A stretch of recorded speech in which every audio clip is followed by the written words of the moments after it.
6 number question में दिया हुआ है कि गौतम एक मुर्गी फार्म खोलने के लिए एक समवाय बैंक से 12% वार्षिक सरल ब्याज की दर से कुछ रुपया उधार लेता है।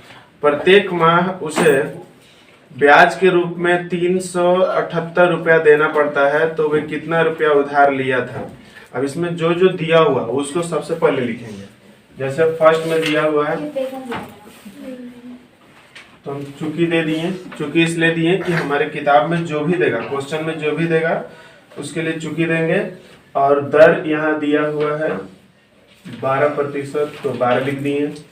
इसके बाद ब्याज के रूप में उसको ब्याज के रूप में मिला है 378 रुपया, तो इसको लिख लिए। इसके बाद समय उसको दिया है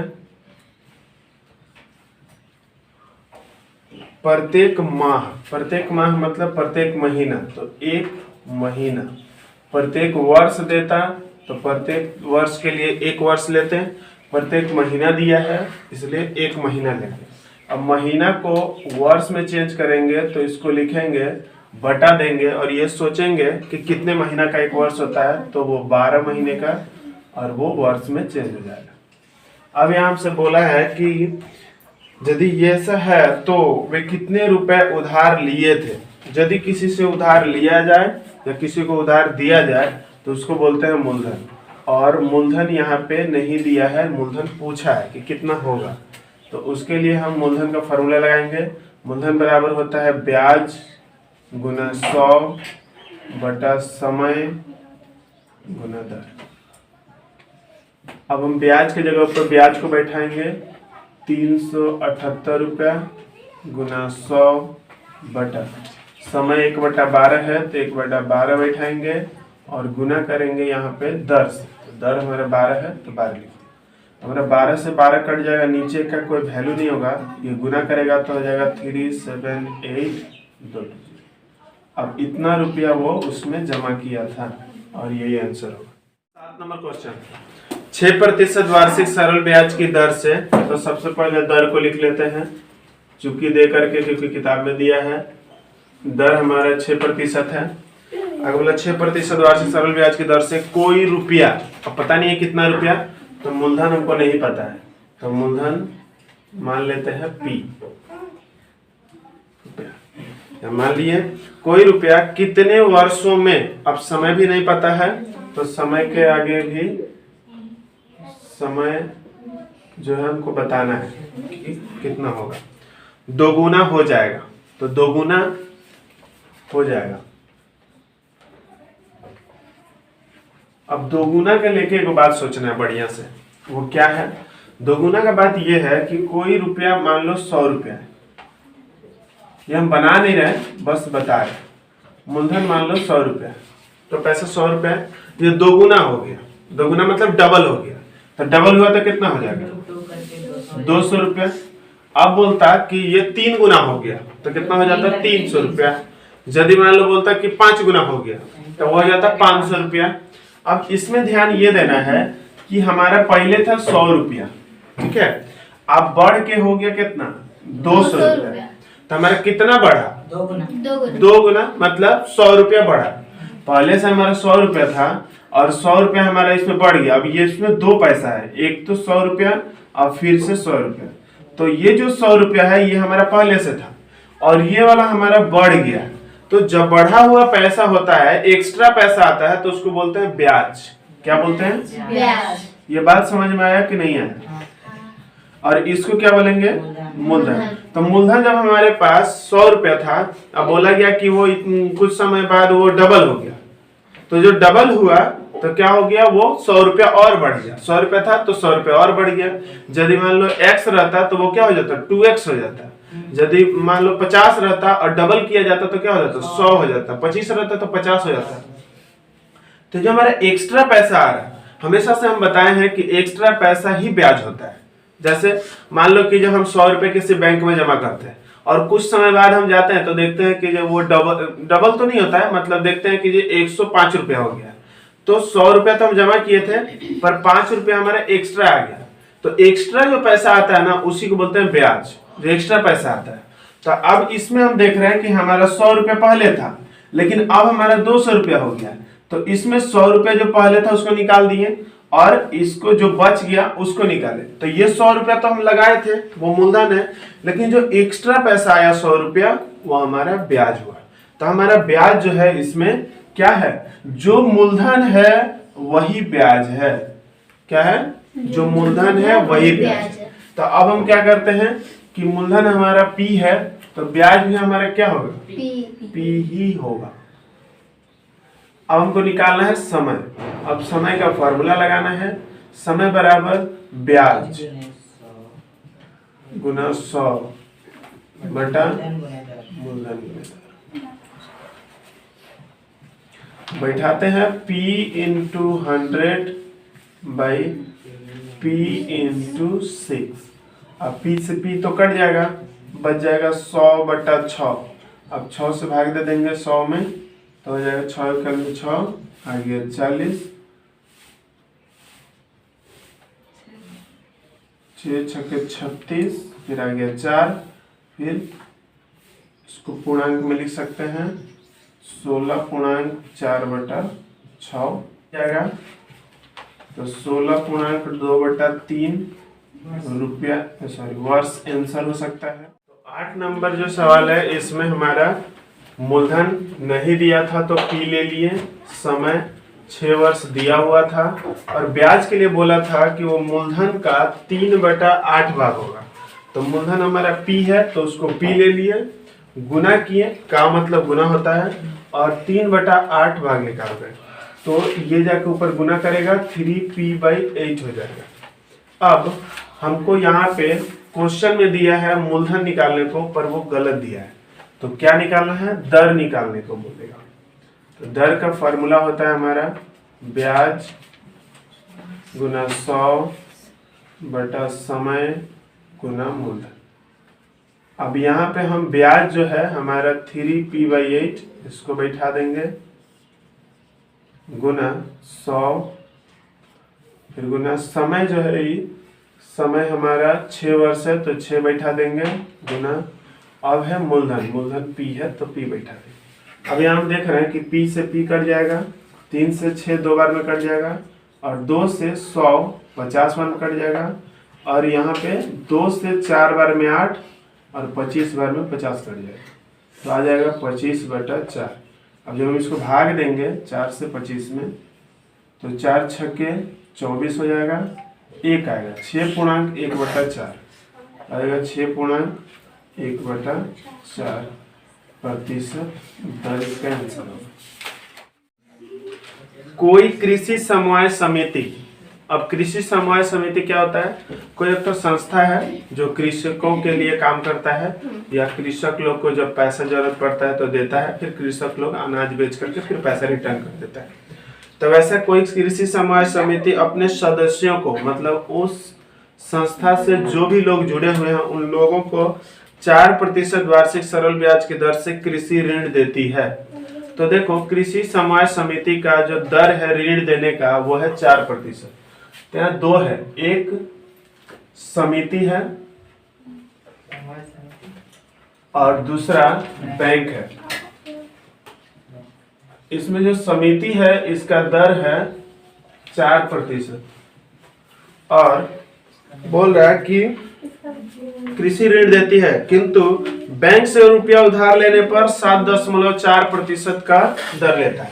तो बैंक का जो दर है वो है 7.4%। इसके बाद एक व्यक्ति क्या करता है कि बैंक से रुपया उधार लेकर समवाय समिति सदस्य बनकर समिति से भी 5,000 रुपया कृषि ऋण लेता है। वो क्या करता है, 5-5 हजार रुपया दोनों जगह से ऋण लेता है। एक तो यहाँ से समिति सदस्य बन करके मूलधन जो है वो 5,000 रुपये का उठा लेता है, वो मतलब उसका जो पैसा है वो 5,000 रुपया, और इधर भी वही मूलधन लेता है 5,000 रुपया। दोनों से वो 5-5 हजार रुपया करके लेता है। बैंक से रुपया लेने के लिए कोई सदस्य बनने का जरूरत नहीं है, लेकिन कृषि ऋण लेने के लिए उसका सदस्य बनना बहुत जरूरी है। तो वो ले लिया दोनों जगह से पैसा, और उसके बाद बोल रहा है कि प्रति वर्ष ब्याज के रूप में उसको कितने रुपए का लाभ हो रहा है या हानि हो रहा है। ठीक है, तो सबसे पहले हमको यहां से निकालना है, पहले समय लिख लेते हैं क्योंकि समय उसमें दिया है प्रति वर्ष, और प्रति वर्ष को हम बोलवे कि अभी कीजिए, प्रति वर्ष को बोलते हैं एक वर्ष, और प्रति महीने को बोलेंगे एक महीना, प्रति दिन को बोलते हैं एक दिन। ठीक है, तो अब हमारे यहाँ हो गया समय एक वर्ष, यहाँ भी समय एक वर्ष, हमको निकालना है दोनों में ब्याज,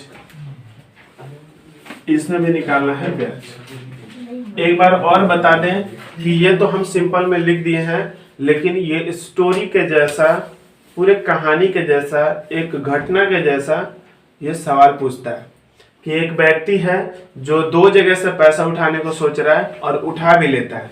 फर्स्ट वो बैंक और सेकंड वो सरकारी संस्थान जिसको बोलते हैं कृषि समिति, कृषि समवाय समिति, जो कृषकों को पैसा देती है अनाज उगाने के लिए। फिर उसके बाद जब उनका अनाज उग जाता है फिर उसको बेच करके वो पैसा रिटर्न देते हैं। हालांकि कई बार ऐसा होता है कि कृषक जो है वो पैसा उठा लेता है और अनाज तो होता नहीं है, फसल जो है खराब हो जाता है, तो बाढ़ आ गया, सूखा पड़ गया, तो उस टाइम पे वो दे नहीं पाता है, और नहीं दे पाने के कारण वो उसके ऊपर कर्ज और बढ़ते जाता है। फिर अगला फसल लगाने के लिए फिर कर्ज ले लेता है, फिर फसल खराब हुआ तो और लॉस हो जाता है, और इसके चक्कर में वो किसान आत्महत्या कर लेता है। तो ऐसा भी होता है, लेकिन यहाँ वो सब बातें नहीं है। यहाँ बात है कि दो जगह से वो पैसा ले रहा है, यहाँ से भी 5,000 ही लिया है और यहाँ से भी 5,000 ही लिया, दोनों जैसे 5,000 रुपया लिया। इसमें जो दर था वो 4% था और बैंक में 7.4% था। अब ये भी सच बात है कि बैंक हमेशा ज्यादा ब्याज लेगा और समिति जो है वो कम लेगा, क्योंकि वो कृषक को लोन दे रहा है। अब एक वर्ष जब बीत जाता है तो दोनों का ब्याज निकालते हैं।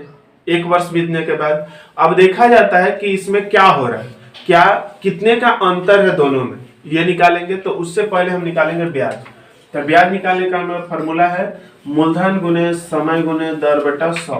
तो मूलधन गुना समय गुना दर बटा 100। अब यही काम हम यहाँ भी करेंगे, तो यहाँ भी मूलधन वही, मूलधन गुना समय गुना दर बटा 100। अब हम यहाँ देख रहे हैं कि यदि हम इस दशमलव को हटाएं तो दशमलव के लिए 1 और दशमलव के बाद एक संख्या, तो एक जीरो लगाएंगे, दशमलव हट जाएगा।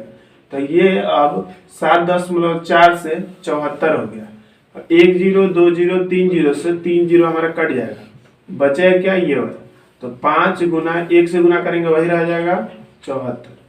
अब 5 चौके 20 का जीरो, हाथ में लगा 2, और 7 पचे 35 और 2 37। तो इतना रुपया इसका ब्याज निकला। अच्छा, यहाँ हम देखें तो 2 जीरो से 2 जीरो हमारा कट गया, बच गया 50। 50 जाए गुना करेगा 4 से, तो 5 चौके 20 और एगो जीरो था, जीरो लिख दिया, इसमें निकला इतना। अब यहाँ पूछा है कि ऐसा यदि होता है तो बताइए ब्याज दर से रुपया में उनका कितना रुपया बचा, मतलब कितना रुपया उनका बच गया ये बताना है। तो इसलिए बचा हुआ रुपया बराबर,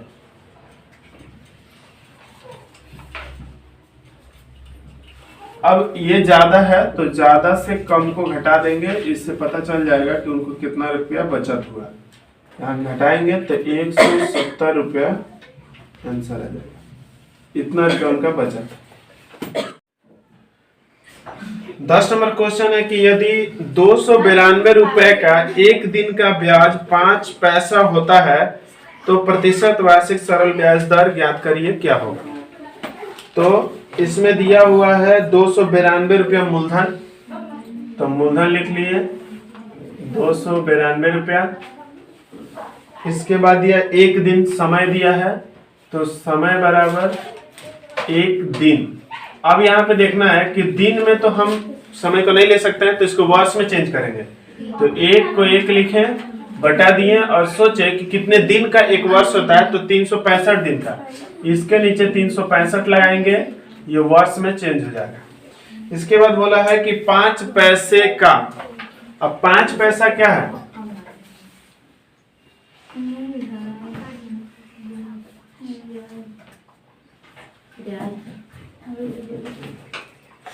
ब्याज हमारा 5 पैसा है, तो ब्याज को ले लिए 5 पैसा। अब 5 पैसा को यदि हमको रुपया में चेंज करना हो तो 5 को 5 लिखेंगे, बटा देंगे और सोचेंगे कि कितने पैसे का 1 रुपया होता है। 100 पैसे का, तो नीचे 100 लगा देंगे, ये रुपया में चेंज हो जाएगा।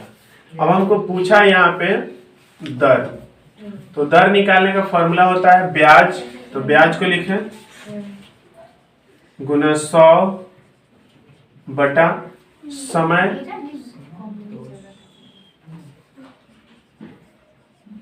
गुना मूलधन।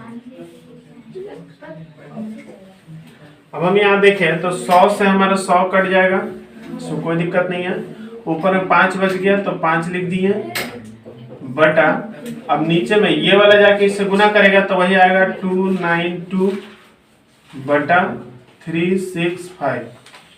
अब हम 365 और 292 को काटेंगे 73 से काटेंगे, 73 से। 73 में 4 से यदि गुना करें तो हो जाएगा 4 3 12 का 2 हाथ में लगा 1 और 7 चौक 28 और 1 29। तो हमारा 4 बार में ये कट सकता है 73 से, और 73 से 5 बार में कट सकता है ये। तो यहाँ देखें तो 5 नीचे कुछ नहीं तो 1, और ये जो बड़ा बटा है, ये बड़ा बटा के लिए हम गुना देंगे तो ये पलट जाएगा, 5 बटा 4 हो जाएगा। 5 पचे 25 हो जाएगा और नीचे 4 हो जाएगा। 25 से 4 में भाग दे देंगे, सॉरी 4 से 25 में भाग दे देंगे, तो 4 छक्के 24, 1 आया 6 पूर्णांक 1 बटा 4, हुआ 6 पूर्णांक 1 बटा 4 प्रतिशत आंसर हो जाएगा।